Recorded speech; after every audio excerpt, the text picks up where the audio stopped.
tug'ruqdan keyin orgazmni his qilmayapman. Bu normal holatmi?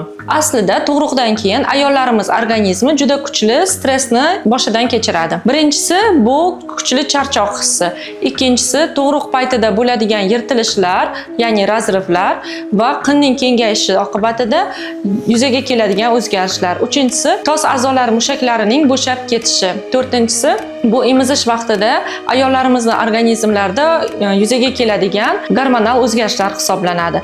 Albatta bunday vaqtda ayollarimizga vahima qilmaslikni tavsiya qilamiz. Birinchi o'rinda uy sharoitida Kegel mashqlaridan boshlashni tavsiya qilaman. Agar Kegel mashqlari yordam bermasa, ya'ni siz 2 oy, 4 oy kutdingiz va Kegel mashqlari sizga bu narsani tiklab bermadi, albatta ginekolog qabuliga kelishni tavsiya qilaman.